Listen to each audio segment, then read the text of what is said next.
Welcome in. We are going to do a little draft of our own tonight, kind of a different format. We each wrote our predictions about where certain dogs will go in the draft. Certainly some first-round guys, some mid-round guys, late-round mailman perhaps. But what we're going to do is because these stories are behind a paywall over at DawgsHQ.com, we're not going to give away our whole deal. We're not going to just put it all out there for the world to see because that defeats the purpose of it being behind a paywall. But we'll give you a taste. We'll give you a little appetizer, and we'll let you know about some key guys and where we think they're going to go. Now, the way this works, if Jake Rowe talks about Jalen Carter, Palmer and I can't talk about Jalen Carter. We got to pick somebody new. So it makes it our own special draft. But I'm going to start with Palmer Toms and give you the floor first, man. Oof. Pick one guy. Doesn't have to be your first round pick. Doesn't have to be your first overall guy. Pick one guy that you're very passionate and confident is going to go in the spot that you predicted in your piece today. Man, you're putting me on the spot here. I will go with Nolan Smith. And I've got him in the first round and in the top 10 picks. In my piece, I laid out who I thought those 10 would be in no particular order. And it does include one of his Georgia teammates. I'm sure you all can guess who that is.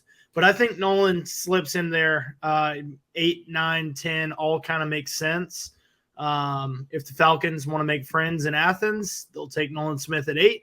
But the Bears and Eagles. We all know they're really dead set on doing that, right, Palmer? Yeah, exactly. That's their biggest priority is making friends in Athens. But the Bears and the Eagles at 9 and 10 also makes sense. And because there's 3 spots where I think he can end up. As much as the Titans fan in me would love for him to be available at 11, don't think that he will be there. I think that he goes top 10 and probably on the latter half of that top 10 because of how quarterback crazy this draft is. And, you've got 2 really talented edge players there in Will Anderson and Tyree Wilson that are probably going to go early. But I think Nolan joins the party there as well as a top 10 pick. What do you think about all this buzz that Nolan's been getting of late? We kind of talked about it with Roos when we got together on Sunday when Jake Rowe's internet was buried by a avalanche of excuses.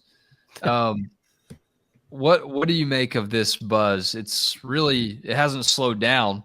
Daniel Jeremiah kind of started this thing, and now we're looking at Nolan Smith potentially being in the top 15 picks, and to me it still seems a little bit high. Well, I mean, to me, what it comes down to is you're looking at a guy that was the number 1 overall player coming out of high school. That is largely based on talent and athleticism. He showed that off at the NFL Combine. Again, that's based on just sheer athleticism and what you can do in shorts and a t-shirt. But I think when you turn on the film, you can also see an impactful player when he's been healthy. Obviously, he wasn't healthy the last 7 games of this year. And I think because of that, I mean, coming into this 2022 season, we saw him early in these drafts, maybe not top 10, but as a first-round type player. And he played like a first-round player through that first half of the season, had 7 tackles for loss in 8 games. After being shut out in the season opener, had 1 in each of the following 7 before being hurt against Florida. And he was off to one hell of a start in that game. So who knows, he could have ended up with more than just that 1 tackle for loss there. Was a top 5 tackler on a defense that had 5 first-round picks last year, is likely to have at least 1, 2, maybe 3 more this year.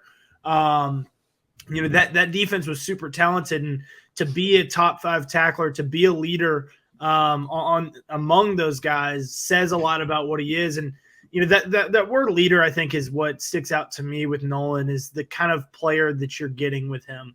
with a lot of these guys, there's some questions. You're not sure about this, you're not sure about that. One thing you can be sure about with Nolan Smith is that you are going to get somebody that's going to represent your organization incredibly well on the field, off the field, and down on the line. When you're talking about a guy like somebody with a character concern or whatever, and teams are saying, oh well, we need veteran leadership in here, guys to kind of keep that person in check. Nolan Smith can be one of those guys. So because of that, I think teams see a lot of value in him, and I think that he goes in the top 10.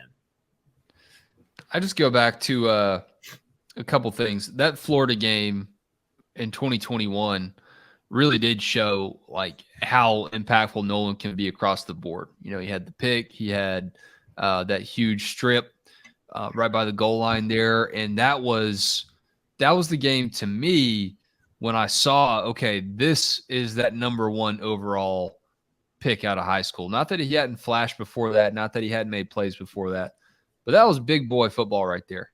And then I want to go back to what you said about him being a leader, Palmer. I know people are going to want to plug their ears when I say this person's name, but I heard that a lot about Tim Tebow when he was going into the NFL too. And it's a different ball game when you go from college being a leader, a rah-rah guy. In the NFL, that doesn't really matter to the extent that it does in college. I'm not saying that it doesn't matter at all, and not that it doesn't matter at all to GMs, but it's almost an expectation and not as much we're bringing this guy in because we expect him to have the troops rally around him in the locker room. It's a bonus, it's a plus, but if you're not that guy, it doesn't always set you back necessarily. But Nolan is not like, he is a rah-rah guy, and that is it. But when people talk about Nolan, they're not really talking about rah-rah. They're talking about a 238-pound guy who, listen, I was watching a video earlier today and watching how they pull around on him in counter, and how it's, he's giving up 100 pounds and he just snaps the dude. I mean, he just lights him up. He's fearless. He's tough. Throwing tampons up his nose after getting his face mask caved in and his nose broken and going back out there. Like, you're made of some different stuff. And that's what I like about Nolan. I see the things, right? I see, Wes, I get your point on the production and stuff like that. And people that are saying like, I just don't see it. I don't see it. But the thing with Nolan is he is a great football player. And I think people saw that on film, that, listen, he may not, Georgia didn't turn him loose to rush the passer a lot. They didn't treat him like a designated pass rusher. He would, when Trayvon Walker was on the roster or Azeez Ojulari was on the roster, he would set picks on third down. He would drop into coverage on third down. He would do it willingly. He would do it well. That's the leadership quality there. But then when you do see them turn him loose, he makes plays. He's an off-ball guy. He can be an on-ball guy. I'm not worried at all about production. And I agree with what Daniel Jeremiah said. Is something that I said way back. I don't know if he'll ever be this good, because this may be the best defensive player in the NFL right now. But you can use him like you use Micah Parsons. I mean, you can play him off-ball. You can cover with him. He can spy quarterbacks. He can blitz. I think he's a stud, and I think he's going to be a very good NFL player, just because I think, listen, if he's made of Kevlar, man, and I'm not talking about just from a toughness standpoint. I mean, anybody can get injured. I'm talking about, like, he will put his face in the fan if it's going to help you win ball games. And I always go back to one of the most raw and real moments I've ever seen out of a player was, I believe, when he was talking about the SEC championship game and how emotional he was about it. And he said, man, I've never won anything, and that's all I want to do is win something. And, next thing you know, he's got 2 national championship rings. And, God knows how good Georgia could have been down the stretch defensively if he wasn't hurt last year. Yeah, and they might not have that second one without that leadership that we talk about. All right, I'm going to go next, and it's going to force Jake Rowe to talk about a specific guy. I'm going to say that I am confident that Stetson Bennett does not go before the first 5 rounds in the NFL draft. I had him going late, and that is not because I don't think Stetson deserves to go sooner. I just think that the mountain of evidence against him, the mountain of criticism against him will ultimately be too much for Stetson Bennett to overcome in the eyes of general managers. And that's okay. And I think that works out for Stetson Bennett because we've seen it work out for him before. It's the measurables. It's the lack of the eye-popping arm. And if they don't see that, they haven't really been paying attention. But let's face it, he's not hitting the roof of the House of Pain like Anthony Richardson hit the roof of his facility and Bryce Young hit the roof of his. It's those little things that are going to set Stetson Bennett back, and it's nothing that he hasn't overcome before. I just don't understand how you can let him go that deep, let him fall that far. I just think that it will happen. I think we've seen it happen time and time again with the quarterback position. People want as much of a sure thing as possible unless they're just really willing to risk it all. And I think that's going to happen to Stetson. Now, what I also predicted is that the nature of the league is so violent, it's so painful, it's so aggressive that a starting quarterback rarely makes it wire to wire without sitting out a series, a play, a half, a game, or a string of games. And I do believe that even if Stetson does go that late in the draft, I think he's going to have his chance to once again prove all the doubters wrong. I'm not even going to say haters. I don't think people hate him. I think they just want to see what he can do at the NFL level. And you don't really get a mulligan. You don't get a warm-up round when you draft a quarterback. So that's why I ultimately think he's going to continue to tumble. We saw Jake Fromm kind of tumble a few years back. And Stetson Bennett, even though he won the championships, maybe has more going against him just in the size department. And I guess to some extent the off-the-field stuff, but now that time has passed, I don't know how much that arrest in Dallas will really be held against them. It's just some of the other stuff that adds up to unknown commodities about Stetson Bennett. And that's why I think he'll fall to the 6th round. The biggest thing to me with Stetson, and I do agree with you that I don't think he's going to go in the top 5 rounds.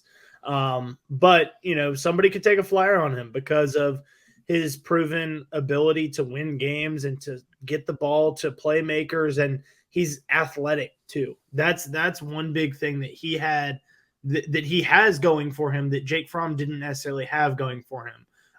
Neither of them have, a cannon for an arm. But Stetson is able to make plays with his legs when things break down. And I think that's a big part of football these days is the ability to make something out of nothing. Whether that's, escaping pressure and throwing it away or, picking up a first down and moving the chains with your legs. So, for me, I think, listening to the Daniel Jeremiah, Mel Kiper, Todd McShay, all those, pundits speak about Stetson and what they think he could be. I thought the comparison to Colt McCoy was really interesting. Somebody that's been a backup, kind of like you said, Wes, that has proven that he can come in there and win games when called upon because things haven't gone, perfectly with the starters in front of him. I think I think Stetson can be a great backup that gives his team a chance, a really good chance to keep playing good football when he's forced onto the field. I think when he gets his chance, he's going to make some NFL defenders look silly. I do think that.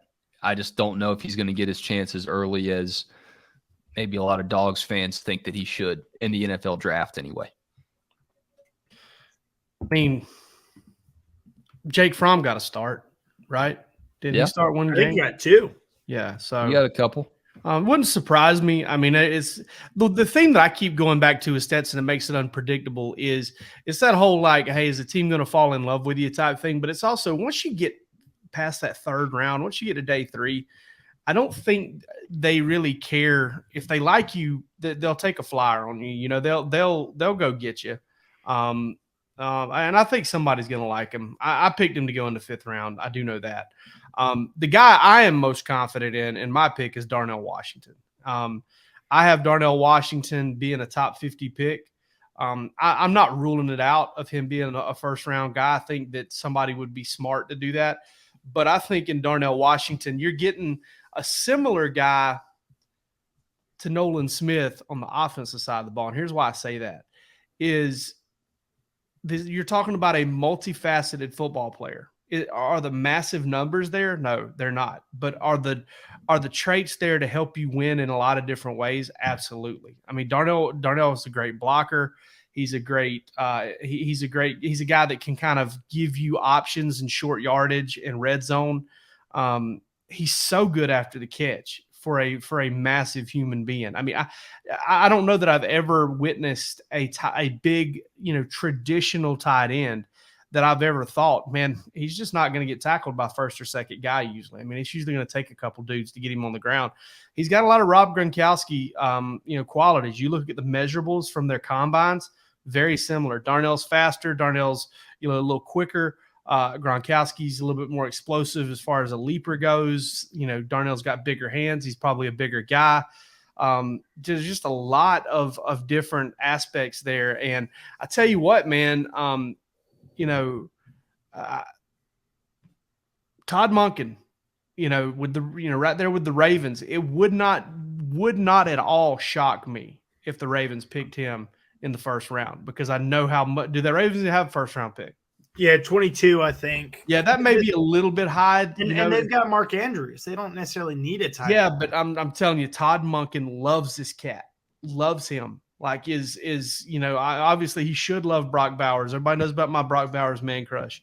But Darnell Washington, Darnell Washington has a big fan in Todd Monken, and Mark Andrews or not.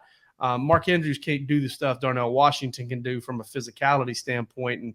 And that's a good fit too. If you're talking about a run heavy offense, they think they might get Lamar back or whatever. I think it's a good pick.